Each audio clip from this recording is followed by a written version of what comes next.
Hey Mix Fam, this is VJ Aya bringing the flavor, and today we have the monsters of P-pop. They have been on fire, constantly leveling up and constantly increasing their visibility in the charts. I'm so excited to see what's next for them. So let's all welcome Vision. Hi, this is Vision, and you're watching Mix, the beat of our culture.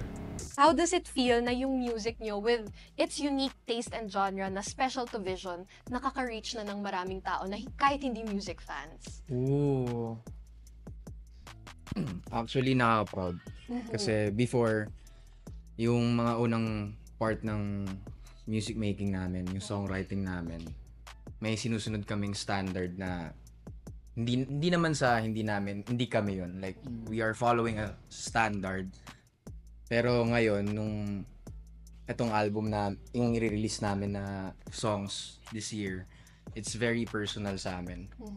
And sobrang nakaka-proud, nakaka-amaze lang na may tumatanggap na finally ng song namin. So, ayun. Yeah, from our first album po kasi last year, 2020, yung first album po namin is parang the mark of what we want our music to sound like. And from that album, parang mas nagkaroon po kami ng mas parang mas malinaw na path. Okay, parang your sound. Yeah, kung saan po namin gustong tahakin yung music path po namin, yung style, yung genre, and yung influences po namin. Yeah. And kasi nagkaroon po kami ng parang pag-uusap, parang internal meeting together with the management kung ano yung best sound, ano yung best style for us. Tsaka ano po yung strength po namin when it comes to music. And napag-agreean po ng lahat na this is the sound that we want to take. This is the sound that we want to release and to like parang panindigan na. Like, That's Yes. great. You have And an input. it feels really great kasi writing these songs, sobrang dami niyang pinagdaanan and ayun nga, naiiyak ka. written by us and especially friends. Yeah. Sobrang nakakataba ng puso dahil yun nga, madaming pinagdaanan tapos may mga songs na hindi na-release pero mostly, very happy kami sa mga na-release naming songs kasi it's written by our blood, sweat, and tears. And sobrang na-appreciate ng fans and we're really happy and great na they're really into it. Yeah, mas heartfelt talaga pag sa inyo nanggagaling yung raw, authentic vision na nailalabas niyo sa music. And yun na-bring up mo na kasi that was part of my question din, yung songwriting experience for your latest release, which is Tabi Tabi. Diba? Tabi Tabi po. Yeah. Yes. So, kamusta yung songwriting experience, yung creative process? Meron bang input within the group? Kasi I know you've been writing songs also for Aja, for different groups, Yes po. for your group as well. So, kamusta yun? And was it something na ginusto mo nang gawin dati pa? Get it, coach. Yes, galing. The personally po, before Vision, I was trying songwriting na po dati. Pero it's not, parang, I never released anything before. And siguro mas na-push po ako ngayon sa Vision, sa songwriting. Diba dati nanalo ka? Saan? Nag-songwriting. Yeah. Pero yun lang po yung part. Parang before, di ko po siya parang pinursue yung songwriting. Pero nung high school po ako, parang nagsulat po ako ng kanta about like sa being a Filipino, ganon.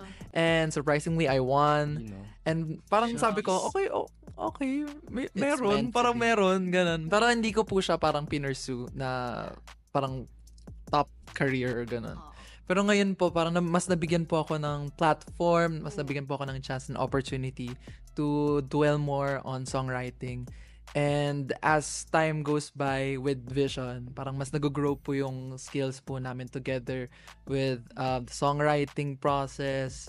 And mas marami po kami nalalaman, especially sa influences po ng mga co-artists namin here in Cornerstone. Kasi nagbibigay din po sila ng mga inputs and mga lessons din po from them. And sobrang alam po yun kasi kunwari po sina Ate Yeng, yun po sina Ate Yeng po, nagbibigay din po sila sina Ate Casey po. As in, nagpaparinig din po ako ng song sa kanila. and they share their thoughts, their inputs. And yun, sobrang naano ako, parang starstruck ba kasi nung younger pa lang ako, pinapakinggan ko sila, and now I get to like work with them and take parang lessons from them. So With, as you mentioned, you're getting your fan base, your supporters na, and binansagan kayong monsters of P-pop. Kwento nyo naman yung background nun. Where did it come from? Nagulat na lang ba kayo? Did it come from the internal, the fans? And namamanifest nyo na ba yung pagiging monster when you perform on stage? siguro po yung moniker po ng Monster of P-pop came from our debut single, which is The Beast. Ano kasi, pag kami po nagpe-perform, nung mga debut days po namin, pag nagpe-perform po kami, parang competition. Kasi Talaga. Parang yung energy po namin, parang sobrang sabog, parang ganon, parang may pinapatunayan. parang lagi naka-energy drink, ganon. 100%. First debut. So, ayun po, parang from that, nagkaroon po kami ng brand na yung performance po namin, parang monsters po kami on stage. Okay. Tapos nung nag-release naman po kami nung album po namin, parang we want to like take that pero parang insert something parang more deeper meaning into like the monsters of P-pop. Something else. Yun, parang yung monsters, parang gusto rin po namin na yung monster is also vulnerable. Okay. Yeah, that's really smart Yeah. Parang the real you. Real Where you. everyone has monsters inside. Yeah. Na gusto nilang ilabas, ipakita sa mundo. Yes. Oh, that's very smart.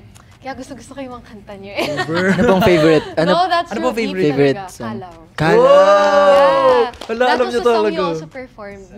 And then since that day, LSS talaga ako nun sa Kalaw. Oh. Sinanap ko pa siya talaga. And then Wow, binidyohan ko pa thank yung you po. performance niyo. Of course, guys, kung yung mga idol ko. Thank you po! So we have a game, it's called the Tabi Tabi Emergency Call. So each member, bibigyan ko kayo ng scenario. And then, sasabihin nyo kung sino yung member na tatawagan nyo in that scenario. And then yung member na yon dapat mag-respond siya. ng game. Oh, thank you daw. Kung mag-respond ba kayo or dededmahin nyo lang or kung ano pang Okay gagawin po. nyo dun sa call niya. Game na ba kayo? Yan ang totoong monsters. Okay. You got lost in the woods at night. Sino una mong tatawagan? Okay, siguro... Hindi ako yan. Kasi paras kami mawawala. Wala, wait lang. Sino ba? Pwede bang lahat? Or...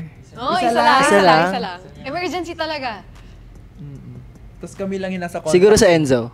Bye, Yes! bye, bye. So, ano siya parang... Wala, gusto ko lang. Gusto mo lang. Siguro siya lang unang papasok sa isip ko. Ikaw, mag-respond ka ba sa call niya? Paano ka mag-respond? Hindi. Feeling ko kasi medyo maalalahanin ako sa directions. Kaya feeling ko. Sana all. Oh my gosh, geographically blind ako. Visually. Pero pag may mga words na hindi ko kabisado. Pero pag like visuals. Ay, ang galing. May photographic memory ka ba? Something like ko alam. that. Something like that. Something like that. Magaling po siya sa directions. Okay, sige. So, pasok. Pasok sa banga. Next, kay Enzo naman.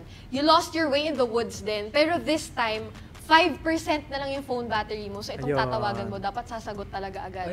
Sino tatawagan mo para i-help ka? Diyos ko, mga di sumasagot tong mga to. Ayun lang. Mawawala na talaga siya. Feeling ko, Pasagutin mo siya. si ano, na-try, si Patrick. Yes! Salitan lang kayo. Kasi may motor siya. Para mabilis, baka Para ma-charge mo pa mabilis, yung phone syempre. mo. Mamaya pag, ako feeling kasi mabilis. Ikaw ba si Enzo? Hindi, Okay, kasi may sige. motor siya, tsaka pag 5% na lang ako, parang di ko na siguro kailangan magsabi ng mga details. Pupunta na lang siya agad. Wow, one call away pala ito. For C13 naman, ito, medyo spooky siya. Nagsabi ka ng tabi-tabi po 3 times, kunyari nasa labas ka. And then may biglang boses na tumawa sa likod mo, pero walang tao. So, nakripihan ka ba? Makikripihan ka ba doon? Hindi, mahilig naman ako sa mga. Ay, mahilig ka sa ganon. O sige, sino na lang tatawagan mo para matakot din? Tawagin ko si Vince. Bakit? Kasi nung pumunta kami ng Canada, nag-haunted house kami noon. Tapos siya yung nasa unahan nun. So, ganun din gagawin ko. I-sacrifice ko siya. Lalagay ko. Taray! Oo, mga sacrificial lamb. Kawawa ka naman. Thank you sa call mo. Hindi pala pang emergency. Pang sacrifice pala siya. You're welcome. Okay, next, Sam. Game. Eto, you hear whispers coming from your cabinet at 3 a.m. No, Sino tatawagan mo para i-check yung cabinet? Yan, sacrificial lamb din to. Matatakotin kasi ako. Pero usually galit yung naano sa akin. Magagalit ako, tapos dadabugin ko yung cabinet. Really? Kapag manonood po kami ng mga horror or what, ayaw niya talaga. Ayoko. Talaga? So, panlawin ka. So, Ano kunyari, ay matatakotin. Ay, sorry, very Quezon term ata yun. Panlawin. New term unlock. Panlawin. Oo, parang matatakotin or makikilabutin. Oh, new word! Okay, next, Franz. Biglang bumukas yung... Joke. Ay, Joke lang. wala. You're on your own. Biglang bumukas yung TV mo. Ay. Tapos, wala lang nagpe-play. Sino tatawagan mo para tumakas ka sa room mo or makitulog sa'yo para hindi ka matakot? Matatakot ka ba? Medyo po. Medyo. Okay, Yes. so sino tatawagan mo for that? Yung technician po. Yung TV. Sira pala ang TV. Yun pala yun. Tama Hindi ba? naman. Ano Parang siya lang yung may sensible pala talaga na sagot. Bumukas Oo bigla nga. eh. Hindi, siguro ang tatawagan ko po ay si Enzo, si Vince. Favorite. Kasi ano po siya, para madamay na rin siya. Madamay na rin. New job unlock. Opo. Matuto ka gumawa ng TV. So, dapat palang tinawagan yung mga spiritista pala, no? Oo Hindi nga pala eh. isa't isa. Hello, bigla may bumubulong sa likod ko. Okay, thank you so much for sharing so much sa game. Thank you for being so G. But before we end, I heard some things before we started the interview. Meron daw kayong single for the summer. I-tease nyo naman kami, guys. I'm so excited. Alright, so dahil sobrang init ngayon sa ating bansa at lahat tayo pinapawis-pawis na, meron kaming lalabas na single. It's a summer song. It's called Shet Sobrang Init. Shet, Sobrang Init by Vision, the new Yeah. summer anthem. Let's see Yes! the Woo! Okay, congratulations. But it does not end there. Yeah. Meron daw kayong pasabog in the coming months. Can you tease us a little bit din, Don? Okay, so following the summer track, magkakaroon din kami ng major release this mid-2025. Okay. It's gonna be an EP. It's a new EP from us. And we produced it and we wrote the songs. And ayun, yung Tabi-Tabi and Shit is gonna be part of the EP. Okay, congratulations guys. I'm so excited for Hindi the lang EP to po come yun. out. Hindi pa. Meron pa, Mix Fam. Yes. Go, sige, So, share nyo let's na yan go. lahat. Kasama nung EP, magkakaroon din kami ng major event. Major.